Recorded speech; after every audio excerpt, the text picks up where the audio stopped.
Hello everyone, welcome to Ignite Classes. Ignite Classes जहां पर आपको क्वालिटी एजुकेशन मिलती है एकदम कम से कम प्राइस में। अगर तुमने अभी तक हमें ज्वाइन नहीं किया तो मेक श्योर हमें ज्वाइन कर लोगे। साथ ही साथ हमने ये जो सीरीज स्टार्ट किया है इसमें 2 वीडियोस हमने ऑलरेडी अपलोड कर रखा है। अगर तुमने इसे प्रीवियस वीडियो अभी तक नहीं देखा है तो मेक श्योर कि एक बार तुम प्रीवियस वीडियो को जरूर देख लोगे ताकि ये वाले टॉपिक्स तुम्हें बहुत अच्छे तरीके से क्लियर हो। सबसे पहले वाले टॉपिक में यानी सबसे पहले वाले वीडियो में हमने डिस्कस किया था कि इलेक्ट्रॉन्स, प्रोटॉन और न्यूट्रॉन्स का डिस्कवरी कैसे हुआ था। साथ ही साथ सेकंड वाले वीडियो में हमने देखा था कि थॉमसन एटॉमिक मॉडल और रदरफोर्ड एटॉमिक मॉडल क्या है, उनके बारे में हमने देखा था। अब यह है तीसरा वीडियो जिसमें हम लोग बोर्स एटॉमिक मॉडल पहुंचने से पहले क्या क्या डेवलपमेंट हुई थी उन सारे के सारे डेवलपमेंट को हम लोग देखने वाले हैं, जिसमें black body radiation, electromagnetic effect, ये सारे के सारे पार्ट जो है वो आपको कवर होते हुए देखने को मिलेंगे। तो आज का वीडियो बहुत ज्यादा इंपॉर्टेंट है। चलो फटाफट से क्लास को स्टार्ट करते हैं। सबसे पहले अगर तुम देखो तो हेडिंग है हमारे पास development leading to Bohr's atomic model, यानी कि कुछ कुछ ऐसा डेवलपमेंट है जिसके बेसिस पे बोर्स एटॉमिक मॉडल जो है वो हमारा लीड करता है। यानी कि कहां से आया बोर्स एटॉमिक मॉडल, अगर ये समझना है तो बोर्स एटॉमिक मॉडल को समझने से पहले हमें कुछ कुछ ऐसे थ्योरी को पढ़ना होगा जो कि बोर्स एटॉमिक मॉडल की तरफ मूव करते हैं। तो उसी में से क्या है कि the two development plays the major role in the formulation of Bohr's model of atom, यानी कि बोर्स मॉडल ऑफ एटम के लिए 2 मेन जो है वो थ्योरी आपको देखने को मिलेगा। वो थ्योरी कौन कौन सा होगा? एक आपका होगा हाइड्रोजन स्पेक्ट्रम और दूसरा होगा ड्यूअल नेचर ऑफ मैटर। तो वही हमें यहां पर लिखा है dual character of the electromagnetic radiation. पहला क्या है? तो ड्यूअल कैरेक्टर है इलेक्ट्रोमैग्नेटिक रेडिएशन का। सर ड्यूअल कैरेक्टर क्या होता है? सबसे पहला क्वेश्चन आपके मन में यही आ रहा होगा। ड्यूअल कैरेक्टर का मतलब क्या होता है कि कोई भी जितने भी पार्टिकल्स होते हैं, चाहे इलेक्ट्रॉन्स हो, प्रोटॉन्स हो, न्यूट्रॉन्स हो, उनके पास ड्यूअल नेचर होता है। ड्यूअल नेचर का मतलब है कि उनके पास पार्टिकल नेचर भी होता है, उसके साथ साथ उनके पास वेव नेचर भी प्रेजेंट होता है। इसी को सिंपल फॉर्म में हम लोग बोलते हैं ड्यूअल नेचर। पहला तो हमने देख लिया कि ड्यूअल कैरेक्टर जो है वो प्रेजेंट होता है, यानी कि वेव नेचर, उसके साथ साथ पार्टिकल लाइक के प्रॉपर्टीज यानी पार्टिकल नेचर में जो है वो प्रेजेंट होता है। सेकंड पॉइंट में अगर आप देखो तो सेकंड पॉइंट में दिया है experimental results regarding atomic spectra, यानी कि एटॉमिक स्पेक्ट्रा के बारे में भी हमें यहां पर पता चलता है। ठीक है, तो यही सारे के सारे जो है वो लीड करते हैं बोर्स एटॉमिक मॉडल को। यानी कि इसको समझना है तो ये 2 part dual nature of matter और उसके साथ साथ एटॉमिक स्पेक्ट्रा या हाइड्रोजन स्पेक्ट्रा को हमें बहुत अच्छे तरीके से क्लियर फॉर्म में समझना होगा। अब उसके बाद हम लोग बात करते हैं इलेक्ट्रोमैग्नेटिक रेडिएशन के बारे में। सर ये इलेक्ट्रोमैग्नेटिक रेडिएशन क्या होता है? जहां पर भी तुम्हें लगे कि मुझे स्क्रीनशॉट का रिक्वायरमेंट है तुम स्क्रीनशॉट इसका ले लोगे। ठीक है, देखो क्या है नेचर ऑफ इलेक्ट्रोमैग्नेटिक रेडिएशन, यानी कि इलेक्ट्रोमैग्नेटिक रेडिएशन का नेचर क्या होता है वो हम लोग समझते हैं। उससे पहले हमें यह समझना पड़ेगा कि इलेक्ट्रोमैग्नेटिक रेडिएशन एक्चुअल में होता क्या है। आओ समझते हैं इलेक्ट्रोमैग्नेटिक रेडिएशन हम लोग किसको बोलते हैं। जैसे सपोज कर लो कि कोई भी एक वेव है, कोई एक वेव है जो इस फॉर्म में होता है ना, जो इस फॉर्म में तुम्हें देखने को मिलेगा। कैसे देखने को मिलेगा? तो ये हो गया 0, कुछ इस टाइप से ट्रैवल करता है ना, कुछ इस टाइप से ट्रैवल करेगा, जिसमें ये जो ऊपर वाला पार्ट आपको देखने को मिलता है उसको हम लोग बोलते हैं क्रस्ट, और जो नीचे वाला पार्ट आपको देखने को मिलता है उसको हम लोग बोलते हैं ट्रफ। क्या बोलते हैं? इसको हम लोग बोलते हैं ट्रफ। जो ऊपर वाला पार्ट है क्रस्ट और नीचे वाला पार्ट जो है इसको हम लोग क्या बोलते हैं? ट्रफ। उसके साथ साथ जो मैक्सिमम डिस्प्लेसमेंट होता है, ये जो दिख रहा है मैक्सिमम डिस्प्लेसमेंट या फिर मैक्सिमम हाइट, इसको हम लोग बोलते हैं एम्पलीट्यूड। क्या बोलते हैं इसको बताओ? इसको हम लोग बोलते हैं एम्पलीट्यूड।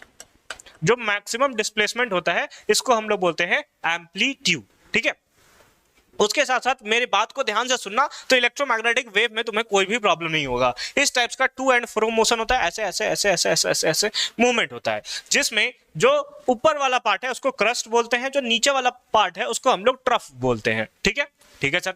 जो मैक्सिमम डिस्प्लेसमेंट होता है ना, जो मैक्सिमम डिस्प्लेसमेंट चाहे यहां ले लो, चाहे यहां ले लो, चाहे यहां ले लो, जो भी मैक्सिमम डिस्प्लेसमेंट होगा उसको हम लोग बोलते हैं उस वेव का एम्पलीट्यूड। क्या बोलते हैं? उसका एम्पलीट्यूड। उसके साथ साथ कोई भी 2 क्रस्ट ले लो, जैसे एक क्रस्ट ये है, एक क्रस्ट ये है, इसके बीच का जो डिस्टेंस होगा, इसके बीच का जो डिस्टेंस होगा इसको हम लोग बोलते हैं वेवलेंथ।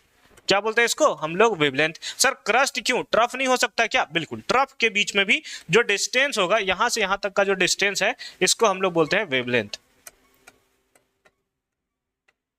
क्या बोलते हैं इसको हम लोग बोलते हैं वेवलेंथ, है ना। तो दो कॉन्जिक्यूटिव क्रस्ट या ट्रफ के बीच में जो डिस्टेंस होगा इसी को सिंपल फॉर्म में हम लोग क्या बोलते हैं, तो हम लोग वेवलेंथ के फॉर्म में जानते हैं। ठीक है, ठीक है, ठीक है। अब इसी टाइम से, इसी पार्ट से एक एक का डेफिनेशन तुम्हारे पास आएगा, एक एक का डेफिनेशन जो है वो तुम आराम से दे सकते हो। जैसे क्या क्या है, this theory was put forward, है ना। इलेक्ट्रोमैग्नेटिक थ्योरी क्या था, किसने दिया था, तो जेम्स क्लार्क मैक्सवेल ने दिया था, 1864 में जो है वो दिया था। इसके मेन पॉइंट्स कौन कौन से थे, आइए मेन पॉइंट्स को डिस्कस करते हैं। सबसे पहला पॉइंट क्या था, the energy is emitted from a source like a heated rod or the filament of the bulb through which the electric current is passed continuously in the form of radiation and is called radiant energy, है ना। Radiant energy इसको बोला जाता है। मतलब क्या है समझोगे एकदम सिंपल फॉर्म में। इन्होंने बताया था, पहला पॉइंट इनका था, है ना, कि इलेक्ट्रोमैग्नेटिक वेव जो होते हैं या इलेक्ट्रोमैग्नेटिक पार्टिकल्स जितने भी होते हैं उनका नेचर ये होता है कि एक बार जब उसको एनर्जी आपने मतलब स्टार्ट कर दिया, अगर एक इलेक्ट्रोमैग्नेट, जैसे टॉर्च का एग्जांपल ले लो, सिंपल सा एग्जांपल है ना, टॉर्च एग्जांपल है तुम्हारे पास, टॉर्च में बैटरी लगा होता है, ठीक है। तो बैटरी जो लगा होता है, अगर तुम टॉर्च को ऑन करते हो तो वहां से कुछ वेव्स जो है वो लाइट के फॉर्म में बाहर निकलते हैं, और वो जो लाइट वेव के फॉर्म में बाहर निकले ना, उनमें तुम देखोगे कि लगातार कॉन्टिन्यूअसली वेव बाहर निकल रहा है, जिसके कारण बैटरी का जो एनर्जी है वो डायरेक्टली क्या हो रहा है, ये कॉन्टिन्यूअसली डिक्रीज करता जा रहा है। उसी को सिंपल फॉर्म में तुम बोलते हो इलेक्ट्रोमैग्नेटिक वेव का पहला प्रॉपर्टी। ठीक है, आ जाओ दूसरे प्रॉपर्टी को हम लोग पढ़ते हैं। ये पार्ट तो तुम्हारा क्लियर है। देखो दूसरा पार्ट क्या है, the radiation consist of electric field and magnetic field. ये तुम याद रखोगे कि जो इलेक्ट्रोमैग्नेटिक रेडिएशन होता है वो दो पार्ट से मिलकर बना होता है, एक होता है इलेक्ट्रिक फील्ड और दूसरा होता है मैग्नेटिक फील्ड, और दोनों एक दूसरे के जो होता है परपेंडिकुलर होते हैं। यानी इलेक्ट्रिक फील्ड ऐसे है तो मैग्नेटिक फील्ड तुम्हारा ऐसे होगा, है ना, एक दूसरे के कंप्लीटली परपेंडिकुलर हमें देखने को मिलेंगे। क्या है, magnetic field oscillating perpendicular to each other and both perpendicular the direction of propagation of radiation, है ना, ये इसको शो करते हैं। फिर उसके साथ साथ इसका स्पीड क्या होता है, तो स्पीड याद रखना कि वेव का स्पीड होता है 3 × 10⁸ मीटर पर सेकंड, जो कि लाइट का भी तुम्हें स्पीड देखने को मिलता है। उसके साथ साथ वेव, इलेक्ट्रोमैग्नेटिक वेव का एक और प्रॉपर्टी होता है कि उसके पास कोई मीडियम का रिक्वायरमेंट नहीं होता। मतलब ये जो है वैक्यूम में भी ट्रैवल कर सकता है, ये वाटर में भी ट्रैवल कर सकता है, ये सॉलिड में भी ट्रैवल कर सकता है, ये एयर में भी ट्रैवल कर सकता है, मतलब गैसेस में भी ट्रैवल कर सकता है, तो मतलब सब में ट्रैवल ये कर सकता है। तो यही है हमारे पास, this wave do not require any material medium for propagation. For example, rays from the sun reaches through the space, है ना, जो सन का रेज होता है वो हमारे पास पहुंचता है, लेकिन बीच में क्या होता है, वैक्यूम तो होता है ना, स्पेस तो होता है ना, तो वहां से वो जो होता है वो क्रॉस करता हुआ ही हमारे पास पहुंचता है। ठीक है, ठीक है सर। अब हम लोग बात करते हैं कैरेक्टरिस्टिक्स, यानी कि कौन कौन से पॉइंट है जो वेव के बारे में हमें याद रखना है। जैसे सबसे पहला पॉइंट है वेवलेंथ। वेवलेंथ के बारे में मैंने आपको तुम्हें बताया था, दो कॉन्जिक्यूटिव लगातार क्रस्ट या फिर दो कॉन्जिक्यूटिव ट्रफ के बीच का जो डिस्टेंस होता है उसी को हम लोग वेवलेंथ बोलते हैं। आ जाओ देखो क्या है, एक सेकंड, ये तो हमने पढ़ लिया है, ठीक है। क्या है, it is defined as the distance between two consecutive crest और ट्रफ, है ना, दो कॉन्जिक्यूटिव क्रस्ट और ट्रफ के बीच का जो डिस्टेंस है इसी को सिंपल फॉर्म में हम लोग क्या बोलते हैं, वेवलेंथ के फॉर्म्स में जानते हैं। It is represented by x, है ना, इसको हम लोग सिंपल फॉर्म में एक्स नहीं बल्कि इस टाइप से, है ना, वेवलेंथ को हम लोग लैम्डा, है ना, एक्स गलती से लिखा गया है, इसको हम लोग लैम्डा के थ्रू रिप्रेजेंट करते हैं। किसके थ्रू, लैम्डा के थ्रू जो है वो हम लोग इसको रिप्रेजेंट करते हैं। याद रखना वेवलेंथ का जो रिप्रेजेंटेशन होता है वो लैम्डा होता है, और इसका ऐसा यूनिट जो होता है मीटर होता है। इसमें एक कन्वर्जन है कि एक एमस्ट्रॉन्ग, है ना, ये क्या है, एक एमस्ट्रॉन्ग, ओ सॉरी, एक एमस्ट्रॉन्ग इक्वल्स टू होता है 10⁻⁻10 मीटर। ये याद रखना, जैसे एक नैनोमीटर में कितना होता है 10⁻⁹ मीटर, उसी टाइप से एक एमस्ट्रॉन्ग में होता है 10⁻⁻10 मीटर। ठीक है, आ जाओ आगे चलते हैं। नेक्स्ट है फ्रीक्वेंसी। फ्रीक्वेंसी क्या होता है सर, देखो सपोज करो फ्रीक्वेंसी क्या होता है कि ये हमारे पास एक वेव है, एक वेव है, ऐसे ऐसे ऐसे ऐसे ऐसे ट्रेवल कर रहा है ना, ऐसे ऐसे ऐसे ऐसे ट्रेवल कर रहा है।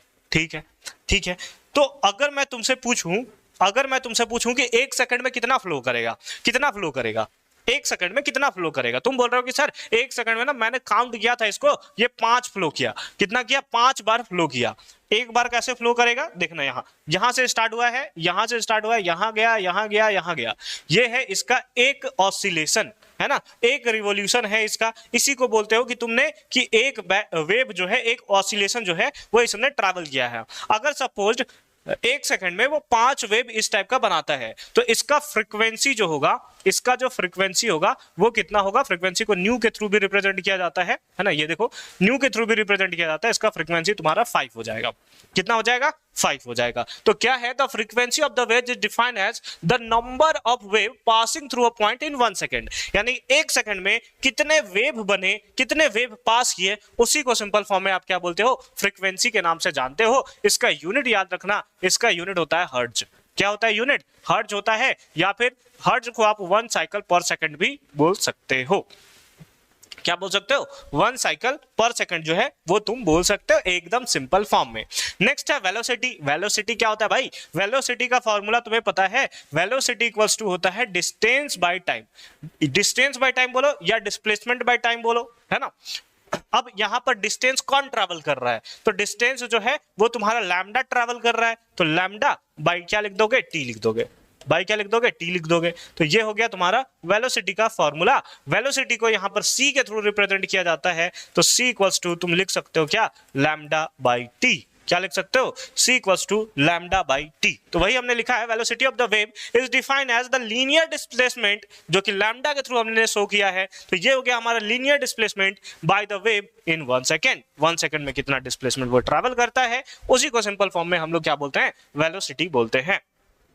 इसको c के थ्रू रिप्रेजेंट किया जाता है और इसका यूनिट होता है सेंटीमीटर पर सेकंड या फिर मीटर पर सेकंड। वो डिपेंड करेगा कि तुमने लैम्डा जो है वो किस में लिया है, मीटर में लिया है या सेंटीमीटर में लिया है। Next amplitude. एम्पलीट्यूड के बारे में मैंने अभी तुम्हें बताया था कि एम्पलीट्यूड क्या होता है कि ऐसे इस टाइप का वेव है ना, इस टाइप का वेव है जो मैक्सिमम डिस्प्लेसमेंट ये है ना, जो मैक्सिमम हाइट जो है ये अचीव करेगा, इसी को सिंपल फॉर्म में हम लोग क्या बोलते हैं? एम्पलीट्यूड बोलते हैं।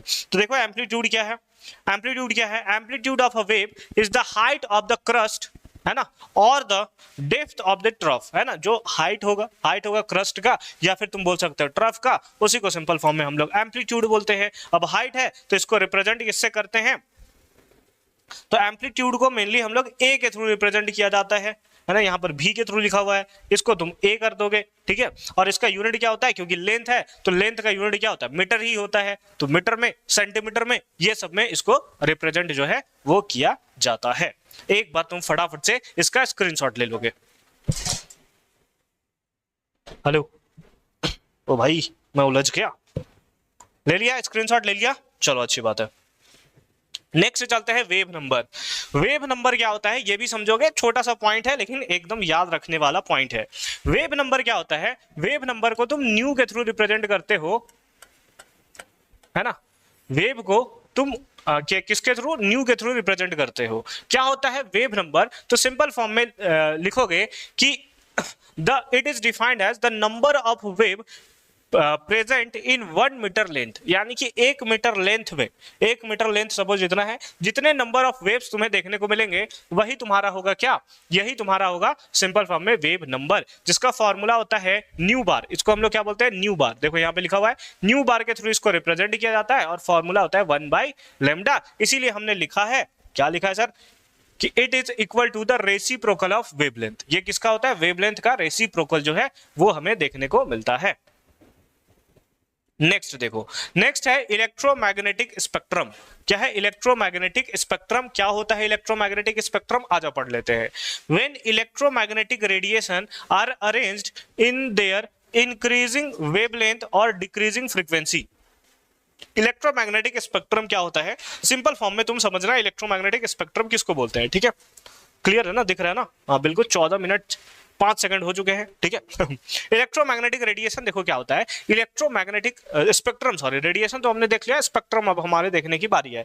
इलेक्ट्रोमैग्नेटिक स्पेक्ट्रम बोलते हैं, जैसे तुमने बरसात के दिनों में इंद्रधनुष देखा होगा। इंद्रधनुष में क्या होता है? कलर्स ऑफ बैंड देखने को मिलते हैं, है ना। बैंड ऑफ कलर्स तुम्हें देखने को मिलते हैं जिसमें बहुत सारे अलग अलग टाइप्स के कलर होते हैं, जिसको तुम बोलते हो कुछ लोग इसको बैजनी हपी नाला बोलते हैं, कुछ लोग इसको विब्योर बोलते हैं, ठीक है, कुछ लोग इसको इंद्रधनुष बोलते हैं। तो ठीक है, तो इस टाइप से जो तुम्हें कलर का बैंड देखने को मिलता है ना, उसी को हम लोग स्पेक्ट्रम बोलते हैं। और क्योंकि उसमें सारे के सारे कलर होते हैं और कलर का नेचर कैसा होता है, इलेक्ट्रोमैग्नेटिक नेचर होता है, इसीलिए इनको बोला जाता है इलेक्ट्रोमैग्नेटिक स्पेक्ट्रम। क्या बोला जाता है, इलेक्ट्रोमैग्नेटिक स्पेक्ट्रम।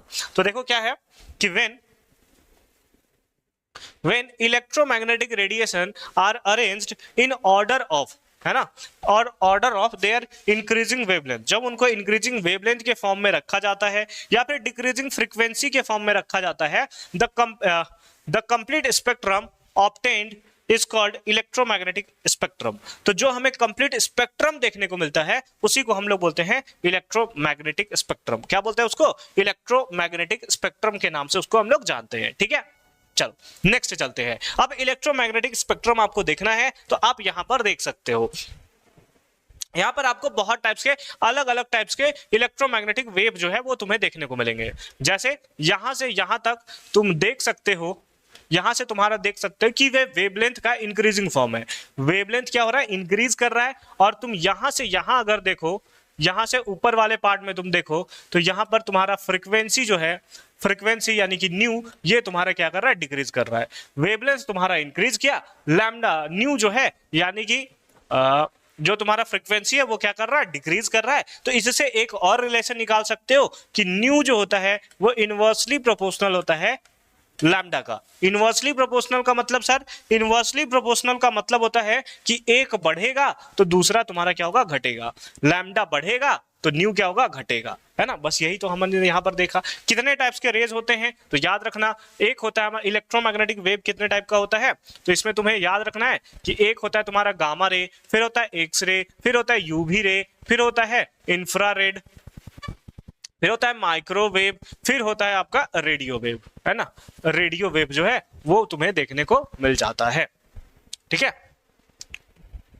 ये सारे के सारे रेज जो है वो तुम्हें देखने को मिल जाते हैं। बाकी जो बीच में ये वाला लाइन तुम्हें दिख रहा है, ये वाला लाइन, ये वाला लाइन यहाँ पर जो तुम्हें देखने को मिल रहा है, दिख रहा है ना भाई, कलर दिख रहा है ना, एक बार मैं देख लेता हूँ, कलर दिख रहा है ना।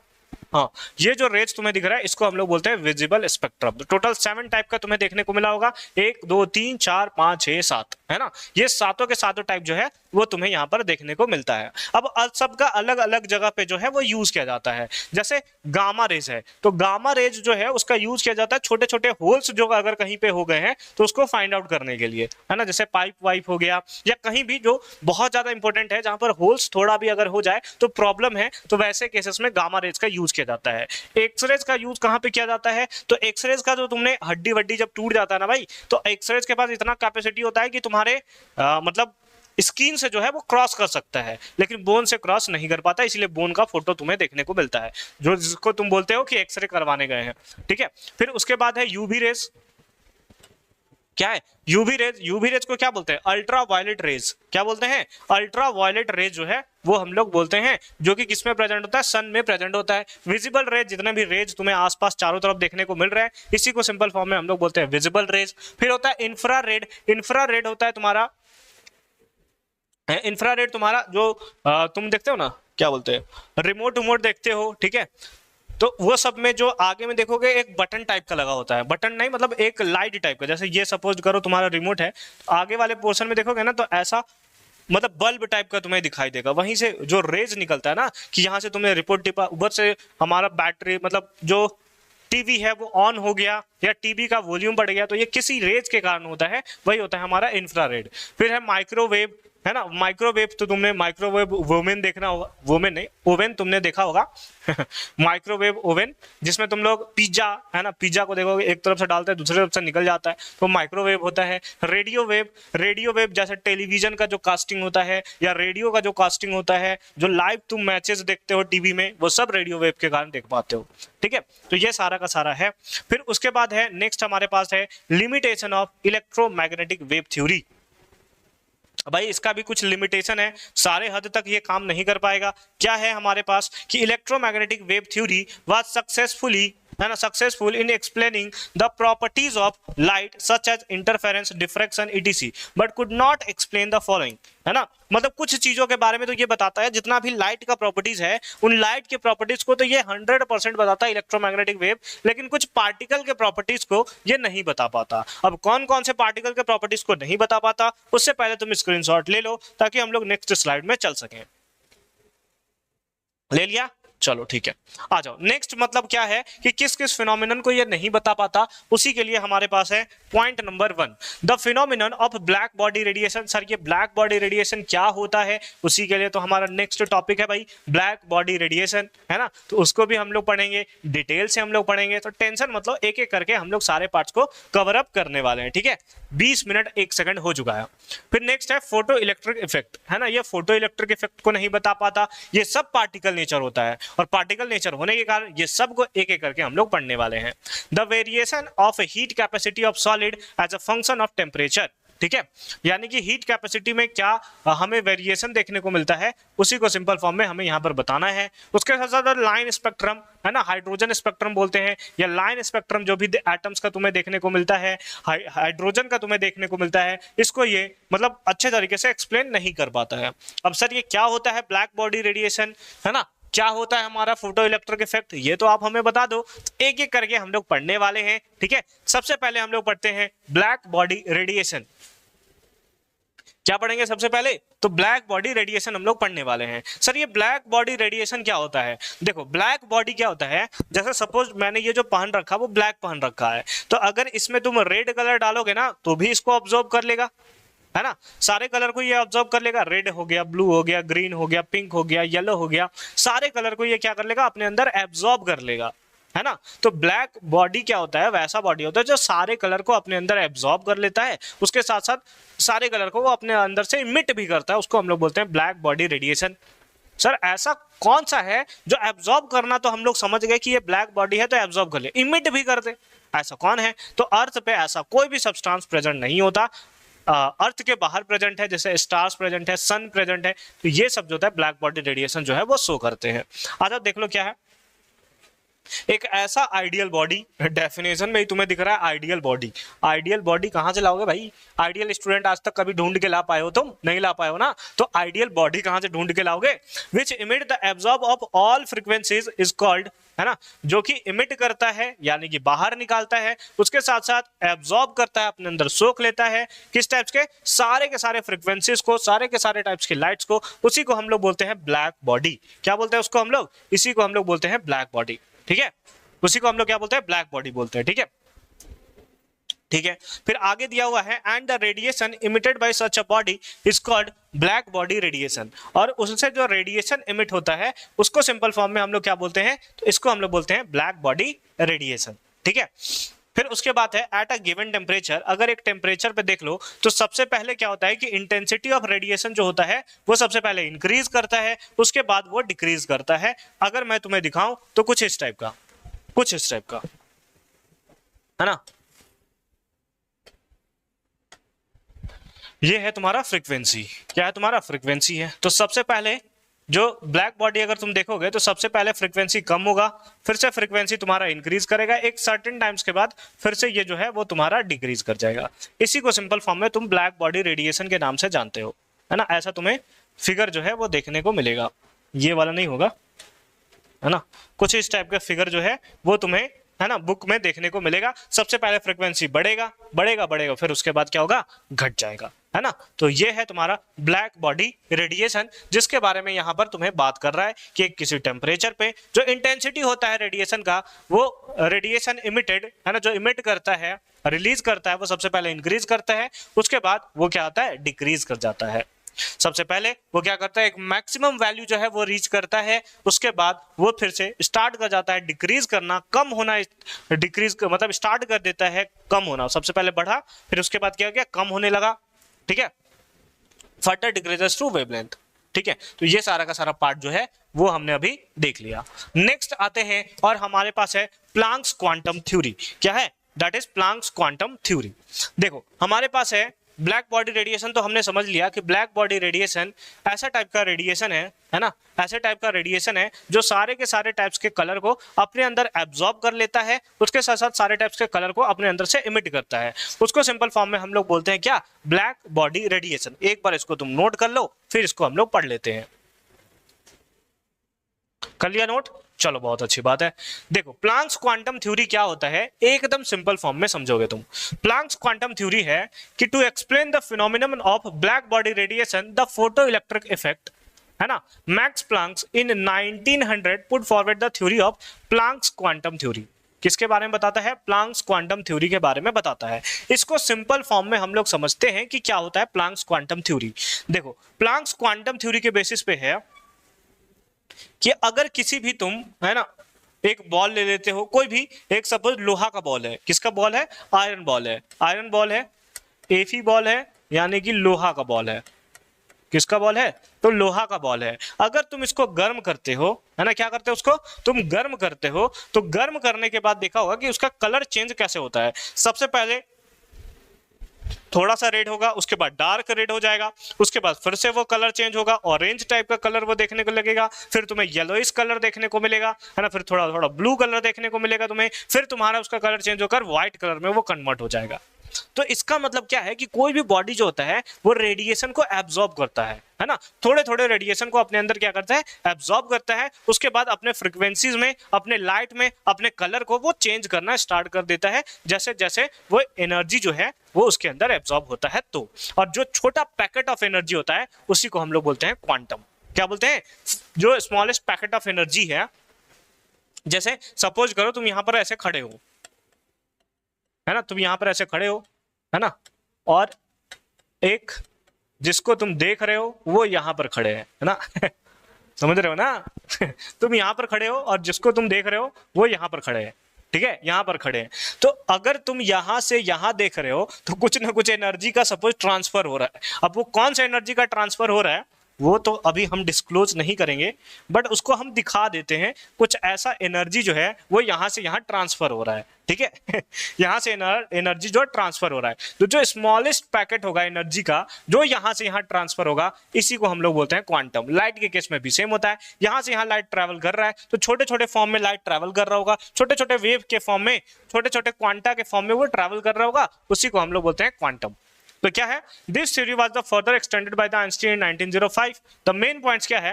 द रेडिएट एनर्जी इमिटेड और absorb in the form of small packets. किसके फॉर्म में होता है? तो स्मॉल पैकेट्स के फॉर्म में ये करता है। और इस टाइप के सारे पैकेट्स को हम लोग क्या बोलते हैं? तो क्वांटम के नाम से जानते हैं। क्या बोलते हैं? क्वांटम के नाम से जानते हैं। फिर क्या है? The energy of each quantum is directly proportional to the frequency of the radiation. यानी कि इस टाइप का जितना भी है उनका जो एनर्जी होगा क्वांटम का वो डायरेक्टली प्रोपोर्शनल होगा किसके? फ्रीक्वेंसी ऑफ रेडिएशन के। किसके? फ्रीक्वेंसी ऑफ रेडिएशन के। तो यहां पर देख सकते हो कि ई जो है वो हमें दिख रहा है डायरेक्टली प्रोपोर्शनल है न्यू के। अब प्रोपोर्शनैलिटी का साइन हटाओगे तुम तो ई इक्वल्स टू क्या आएगा? ई इक्वल्स टू एक कांस्टेंट आएगा एच और उसके साथ क्या होगा? न्यू। E इक्वल्स टू क्या आ जाएगा? एच न्यू आ जाएगा। E इक्वल्स टू क्या आ जाएगा? एच न्यू जो है वो सिंपल फॉर्म में हमें फॉर्मूला देखने को मिलेगा। अब H क्योंकि कांस्टेंट है तो कांस्टेंट का कुछ ना कुछ तो वैल्यू होगा ना भाई। तो H का क्या है? H जो है प्रोपोर्शनैलिटी कांस्टेंट है, इसी को तुम प्लांक्स कांस्टेंट बोलते हो और इसका वैल्यू होता है 6.66 into 10 to the power -34 joule second, है ना। याद रखना 6.626 into 10 to the power -34 joule second, ठीक है। तो ये हो गया प्लांक्स क्वांटम थ्योरी के बारे में। नेक्स्ट आते हैं। नेक्स्ट है हमारे पास फोटो इलेक्ट्रिक इफेक्ट, है ना। फोटो इलेक्ट्रिक इफेक्ट क्या होता है? एकदम आराम से समझना कि क्या होगा फोटो इलेक्ट्रिक इफेक्ट। देखो फोटो इलेक्ट्रिक इफेक्ट किसको बोलते हैं? फोटो इलेक्ट्रिक इफेक्ट का मतलब है कि सपोज करो कि तुम्हारे पास एक कोई मेटल सरफेस है। क्या है? तुम्हारे पास एक कोई मेटल सरफेस है। सपोज करो ये तुम्हारे पास क्या है? ये मेटल सरफेस है ना, यानी कि ये मेटल है पूरा का पूरा। ये पूरा का पूरा क्या है? मेटल है। ऐसा कुछ हमें मेटल देखने को मिल रहा है, ठीक है। यहां से तुमने क्या किया? इस मेटल में कुछ रेडिएशन जो है, कुछ लाइट जो है वो ऐसे ऐसे ऐसे ऐसे तुमने इसके ऊपर ड्रॉ कराया। क्या कराया? इसके ऊपर तुमने रेडिएशन जो है वो ड्रॉ कराया, लाइट आया। अब लाइट इतना ज्यादा फ्रीक्वेंसी का था, इतना ज्यादा फ्रीक्वेंसी का था कि यहां से एक इलेक्ट्रॉन्स जो था, इसके अंदर मेटल सरफेस है तो इलेक्ट्रॉन्स तो होगा ना भाई, तो यहां से एक इलेक्ट्रॉन्स जो था वो इजेक्ट हो गया। क्या हुआ? एक इलेक्ट्रॉन्स जो है वो यहां से इजेक्ट हो गया। तो जो एनर्जी तुमने प्रोवाइड किया है ना, जो तुमने एनर्जी प्रोवाइड किया जिसके कारण एक मेटल सरफेस से इलेक्ट्रॉन्स जो है इजेक्ट हो गया, इस एनर्जी को हम लोग बोलते हैं आयोनाइजेशन एंथैल्पी। क्या बोलते हैं? Ionisation enthalpy. और इस पूरे फिनोमिनन को हम लोग बोलते हैं फोटो इलेक्ट्रिक इफेक्ट। क्या बोलते हैं? Photo electric effect. लाइट लगाया, मेटल सरफेस पे पड़ा, वहां से एक इलेक्ट्रॉन इजेक्ट हो गया, इसी पूरे के पूरे फिनोमिनन को हम लोग बोलते हैं क्या? Photo electric effect. आ जाओ पढ़ते हैं एक एक करके कि क्या है फोटो इलेक्ट्रिक इफेक्ट। तो 1887 में है ना कि when a beam of light of certain frequency strike on the surface of some metal, है ना, कुछ फ्रीक्वेंसी का यहां पर आया, इसके ऊपर स्ट्राइक किया, स्ट्राइक करने से क्या हुआ? इलेक्ट्रॉन्स आर इमिटेड और ejected from the metal surface. यहां से कुछ इलेक्ट्रॉन्स जो थे वो इमिट कर गए, निकल गए।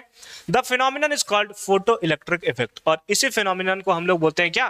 फोटो इलेक्ट्रिक इफेक्ट बोलते हैं। भाई कितना सिंपल है, एक मेटल सरफेस था, लाइट आया, टकराया, इतना ज्यादा फ्रीक्वेंसी का था, इतना ज्यादा वो हम लोग बोल सकते हैं वेवलेंथ का था कि यहां से एक इलेक्ट्रॉन्स इजेक्ट हो गया, निकल गया, उसी को सिंपल फॉर्म में हम लोग बोलेंगे क्या? Photo electric effect.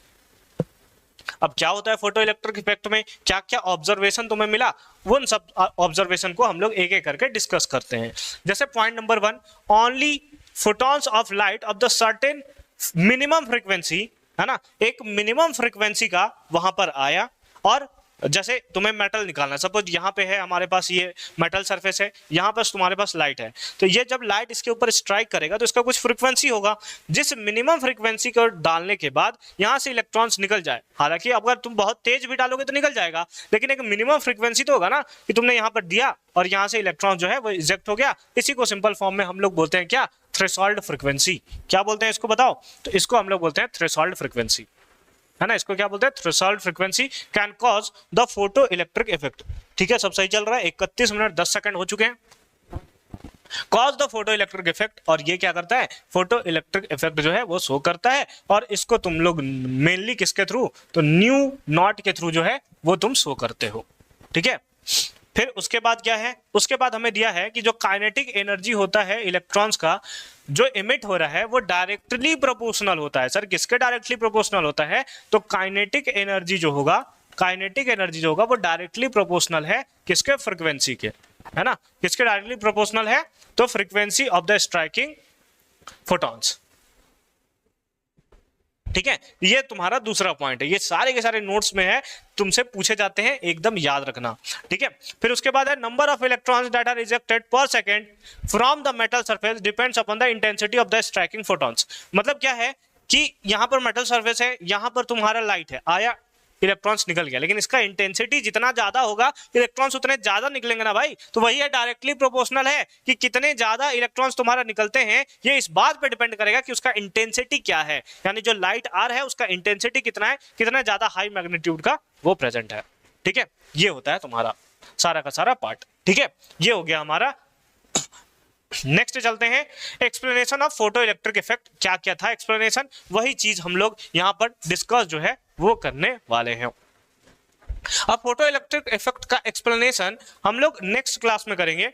ठीक है, यानी कि ये वाले पार्ट को हम लोग नेक्स्ट क्लास के लिए छोड़ देते हैं, वहां से हम लोग स्टार्ट करेंगे और आगे फोटो इलेक्ट्रिक इफेक्ट को और अच्छे से समझेंगे, जहां पर उसके फॉर्मूलेज है ना, वो सारे के सारे पार्ट्स को हम लोग एक एक करके कवर करेंगे और उस पर बेस्ड हम लोग न्यूमेरिकल्स जो है वो भी सॉल्व करेंगे।